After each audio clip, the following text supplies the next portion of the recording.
उनको जब देश की जनता सुबह की सूर्य की पहली किरण को देखा तो पता चला कि लोकतंत्र, संविधान, मौलिक अधिकार, फंडामेंटल राइट्स वाज सस्पेंडेड। रातों रात लाखों लोगों को जेल में डाला गया। Maintenance of internal security act, defence of India rules, उसके अंतर्गत बिना किसी प्रकार के कारण को बताए हुए हमारे वरिष्ठ नेताओं को जेल में डाला गया। This was an attack and assault on the values of our constitution. The same constitution, friends. ये वही संविधान है जो संविधान के निर्माता हमारे पूज्य बाबा साहब अम्बेडकर के मेहनत और पराक्रम से बना था। और आज कांग्रेस पार्टी संविधान का नाम लेती है। The Congress leadership should be embarrassed. Congress के नेताओं को शर्मसार होना चाहिए कि जो संविधान का निर्माण हमारे परम पूज्य बाबा साहब अम्बेडकर ने किया। बाबा साहब अम्बेडकर यूज्ड टू से फ्रेंड्स, वो कहते थे कि संविधान की आत्मा संविधान के प्रस्तावना में बसती है। The soul of constitution is embodied in the preamble of the constitution. मैं इसलिए कह रहा हूं क्योंकि उस प्रस्तावना, उस प्रियम्बल के भावना को तोड़ा मरोड़ा गया। The spirit of preamble was destroyed. 2 new words were added. 42nd Constitutional Amendment Act came into existence. उनकी योजना थी कि देश से लोकतंत्र को समाप्त कर देंगे और हमेशा हमेशा के लिए देश में राजतंत्र को लागू करेंगे। कांग्रेस के वरिष्ठ नेता हुआ करते थे बंसीलाल। बंसीलाल ने बोला इंदिरा जी को तो परमानेंट हम लोग देश के प्रधानमंत्री के रूप में घोषित कर देते हैं, चुनाव की जरूरत नहीं है। They had the audacity, उनकी हिम्मत कैसे हुई to even suggest such a thing। चुनाव की जरूरत नहीं। विचित्र है भाई। आज कम से कम हमारे देश के 140 करोड़ लोगों के पास ये विकल्प है। अगर आपको सरकार अच्छी नहीं लगती है, चुनाव आएगा, हम पराजित करेंगे और आपको बाहर का रास्ता दिखाएंगे। वो चुनाव का विकल्प समाप्त करना चाहते थे। They wanted to end the alternate of elections. This has been recorded on multiple times. Bansilal said it. Congress के नेता डी के बरुआ कहते थे India is Indira, Indira is India. ये इल्यूजन था, ये भ्रम था उन लोगों के मन में। लेकिन तब भी लोकनायक जयप्रकाश जी के नेतृत्व में under the leader of JP we saw a national movement against the emergency. We saw how our leadership courted arrest. Advani ji हो, अटल जी हो, अरुण जी हो, सुशील कुमार मोदी हो, नानाजी देशमुख हो। इमरजेंसी के खिलाफ, इमरजेंसी के विरोध में, संविधान के पक्ष में यदि कोई तब खड़ा था वो बीजेपी और आरएसएस और जनसंघ था, और आज खड़ा है तो बीजेपी, आरएसएस और जनसंघ है। बीजेपी तब नहीं था, कांग्रेस पार्टी जनसंघ था, तो जनसंघ और आरएसएस था। और आज भी ताज्जुब होता है। यहां के नेता खड़गे जी ने बयान दिया दिल्ली में कि 11 वर्षों से अघोषित आपातकाल, undeclared emergency. What is this undeclared emergency? I want to ask you. More than 50 governments, more than 50 democratically elected governments have been suspended by the Congress regime. लोकतांत्रिक तरीके से चुनी हुई सरकारों को बर्खास्त किया है कांग्रेस पार्टी की सरकार ने। हमारा ट्रैक रिकॉर्ड देखिए, एक भी सरकार, not even one democratically elected government has been suspended by the Bharatiya Janata party. Friends, this shows our commitment. ये हमारी प्रतिबद्धता को दिखाता है। इमरजेंसी के दौरान जो हमारे इंस्टीट्यूशंस थे, रातों रात हमारे जितने पत्रकार अखबार चलते थे वहां पे दिल्ली में बिजली का लाइन काट दिया गया कि अगले दिन का अखबार ना आए। AIR में, ऑल इंडिया रेडियो में क्या चलेगा? किशोर कुमार की बस ये गलती थी कि वो यूथ कांग्रेस के कार्यक्रम में जाने से उन्होंने मना किया। AIR पे, रेडियो पे, आकाशवाणी पे उनका गाना चलना बंद हो गया।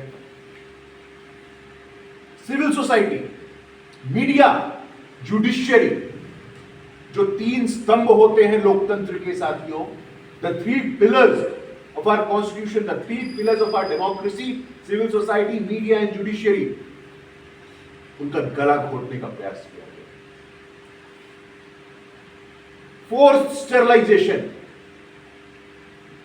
नसबंदी के 3 लाल, इंदिरा, संजय, बंसीलाल, ये नारा उठा था उस समय। सरकार के कर्मचारियों को कहा गया कि आपको पेंशन चाहिए, आपको वेतन चाहिए, आपको इंक्रीमेंट चाहिए, तो आप जाकर के नसबंदी करिए। आप खुद कल्पना करके देखिए, साल के 50 साल, 5 decades of our emergency, and it is a reminder. It is a reminder to the country. It is a reminder to all of us that अगर कांग्रेस पार्टी सत्ता के आसपास भी गई तो वो लोकतंत्र और संविधान का क्या करेंगे, हमको ध्यान रखने की आवश्यकता है। कल ही मुझे पता चला यहां पे बीजेपी के सामान्य कार्यकर्ता वीरन्ना, उनके ऊपर आक्रमण हो जाता है। अब क्या कांग्रेस शासन में कोई अपनी मन की बात को बोल भी नहीं सकता है क्या? Is there no freedom of speech and expression in Congress rule state? कोई अगर बोलेगा तो उसके खिलाफ आप ऐसे हिंसा करेंगे क्या? कानूनी कार्रवाई, आप कानूनी कार्रवाई करिए। लेकिन जैसे लगातार कांग्रेस पार्टी के अंदर और कांग्रेस पार्टी की सरकारों में हम ये बताना चाहते हैं कि कांग्रेस पार्टी, श्रीमान राहुल गांधी, श्रीमान खड़गे के लिए संविधान, सोशल जस्टिस मात्र पॉलिटिक्स का विषय है। बीजेपी के लिए संविधान, सोशल जस्टिस कमिटमेंट का विषय है। जगह जगह राहुल गांधी जी जाते हैं और कहते हैं SC ST OBC, SC ST OBC। मैं उनसे पूछना चाहता हूं, मैं खड़गे जी आपसे पूछना चाहता हूं, आपके क्षेत्र में कितने मुख्यमंत्री बनाया आपने? कितने उप मुख्यमंत्री बनाए आपने? कितने लोगों को आपने निर्णायक स्थान दिया?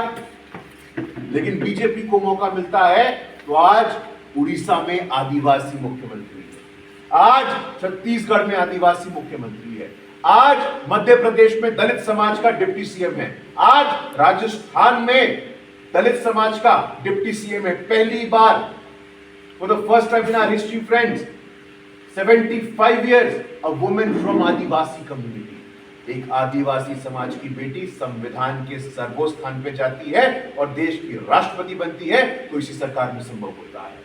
आज यूनिवर्सिटी हो, वाइस चांसलर्स हो, प्रोफेसर्स हो, जुडिशियरी हो, हर स्थान पे सरकार ये सुनिश्चित कर रही है। पहली बार चेयरमैन रेलवे बोर्ड दलित समाज का व्यक्ति, पहली बार controller auditor general of India एक ट्राइबल समाज का व्यक्ति, पहली बार बाबा साहेब अंबेडकर के बाद कोई दलित समाज का व्यक्ति केंद्र में कानून मंत्री बनता है फुल टर्म के साथ, तो अर्जुन राम मेघवाल जी। और कांग्रेस पार्टी को मौका मिलता है क्या करती है? क्या किया उन्होंने? हरियाणा में कुमारी शैलजा जी का, दलित समाज से आती, दलित महिला है, आपको इतनी चिंता थी दलितों की तो आपको उनको सम्मान देना, लेकिन आपने उनको गायब कर दिया। साथियों, ये कांग्रेस के डबल स्टैंडर्ड्स हैं, ये कांग्रेस की ऑप्टिकल पॉलिटिक्स है, कांग्रेस की सिंबॉलिक पॉलिटिक्स है, जो आज देश की जनता समझ गई।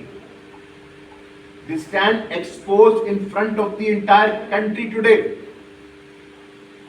वो बात कर रहे थे कास्ट सेंसस की। क्या हुआ कास्ट सेंसस का? खड़गे जी खुद कहते हैं, हम लोग तो पढ़ते हैं, खड़गे जी खुद कहते हैं कि तेलंगाना का मॉडल अच्छा है, कर्नाटक का मॉडल अच्छा नहीं।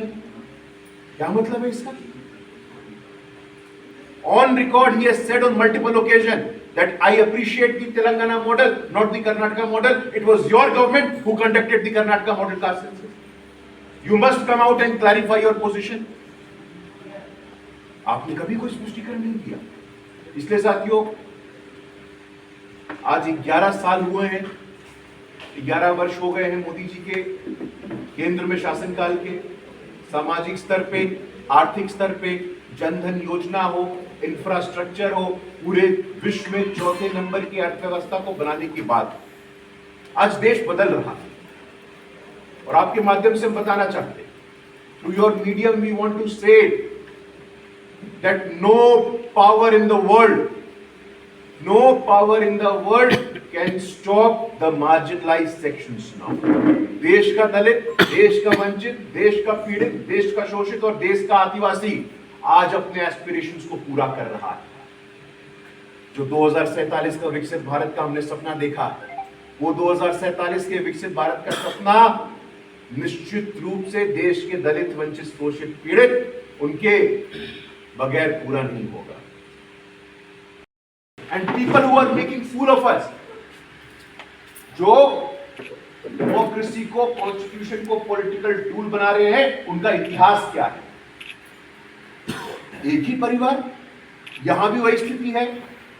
खड़गे जी भी, उनके पुत्र भी, सोनिया जी भी, उनकी बेटी भी पार्लियामेंट में, बेटा भी पार्लियामेंट में।